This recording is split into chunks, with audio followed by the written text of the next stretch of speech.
kami kelompok 2 akan mempresentasikan video PPT yang bertopik IP atau Interpersonal Education dan IPC Interpersonal Collaboration. Yang pertama di sini kami akan menjelaskan Interpersonal Education. Menurut WHO di tahun 2010 menjelaskan IP adalah proses pendidikan yang melibatkan sekelompok mahasiswa dari berbagai profesi kesehatan yang memiliki latar belakang yang berbeda. Contohnya ada kedokteran, keperawatan, kebidanan, ahli gizi, apoteker, dan lain sebagainya, untuk belajar bersama dalam suatu prode tertentu. Tujuan utamanya adalah untuk meningkatkan pemahaman tentang dan peran masing-masing profesi dan memfasilitasi interaksi antar profesi. Dalam konteks ini, pembelajaran bersama melibatkan berbagai jenis pelayanan kesehatan yang mencangkup. Yang pertama ada formatif, yaitu berfokus pada pembentukan keterampilan dan pengetahuan tenaga kesehatan tersebut. Yang kedua, preventif adalah pencegahan terkait masalah kesehatan. Yang ketiga ada kuratif, yaitu berfokus pada pengobatan atau penyembuhan. Yang terakhir ada rehabilitatif, adalah pembelajaran tentang proses pemulihan pasien setelah sakit atau cedera.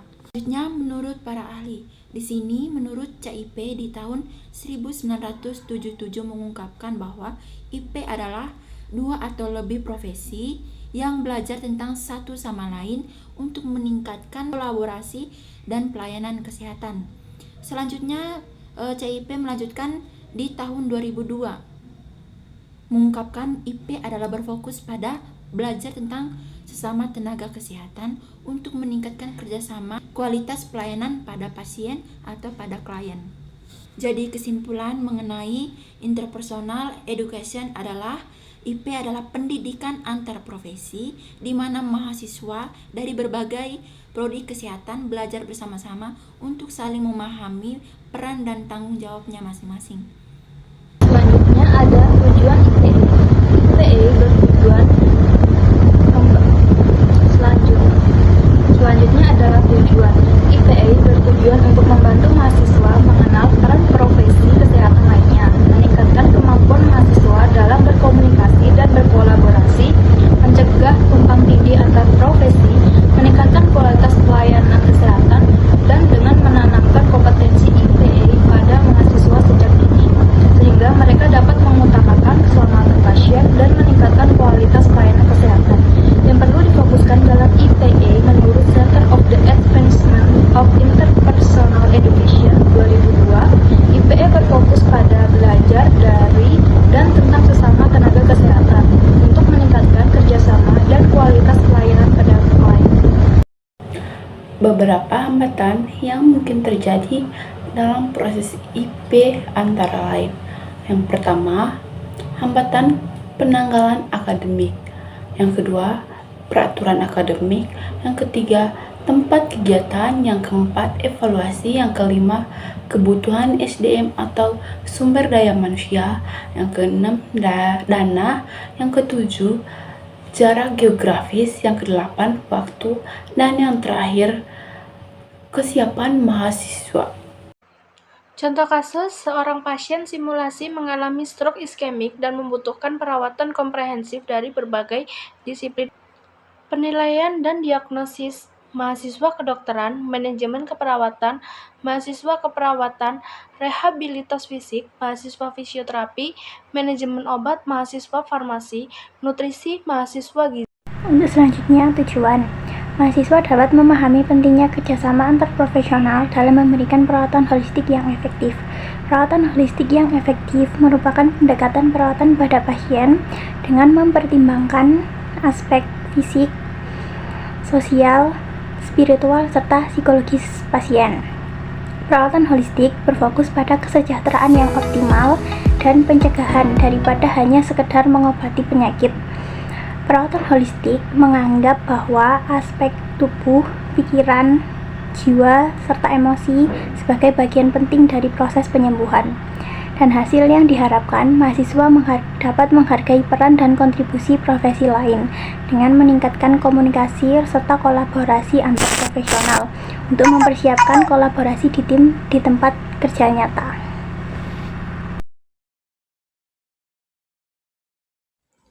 Di sini ada pengertian, IPC adalah kolaborasi antar profesi di tempat kerja yang melibatkan profesional kesehatan dari berbagai disiplin ilmu yang bekerja bersama untuk memberikan pelayanan yang komprehensif kepada pasien. Di sini IPC lebih berfokus kepada kolaborasi nyata di lapangan, di mana para profesional kesehatan menerapkan keterampilan yang telah dipelajari dalam IPE untuk memberikan perawatan pasien secara terpadu. Jelaskan tentang komponen utama IPC. Komponen utama IPC meliputi komunikasi yang efektif, membangun jalur komunikasi yang terbuka antar profesi untuk memastikan informasi pasien disampaikan dengan benar. Kepercayaan dan saling menghargai. Setiap profesional kesehatan menghargai peran dan kontribusi profesi lain dalam merawat pasien. Pembagian tanggung jawab. Setiap anggota tim memiliki tanggung jawab yang jelas sesuai dengan keahlian masing-masing yang disepakati bersama. Prinsip dalam kolaborasi tim kesehatan.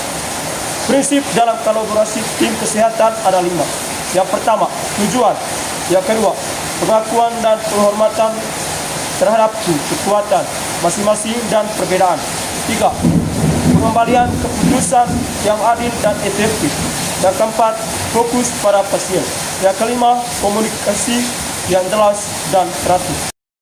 Di sini ada tujuan IPC. IPC merupakan wadah kolaborasi efektif untuk meningkatkan layanan kesehatan pada pasien yang di dalamnya terdapat profesi tenaga kesehatan, meliputi dokter, perawat, farmasi, ahli gizi, dan fisioterapi. Health Professional Education Quality 2011 melibatkan berbagai profesi dalam pembelajaran tentang bagaimana bekerjasama dengan memberikan pengetahuan, keterampilan, dan sikap yang diperlukan untuk kolaborasi secara efektif antar pelajar, praktisi, pasien, klien, keluarga, serta masyarakat untuk mengoptimalkan pelayanan kesehatan.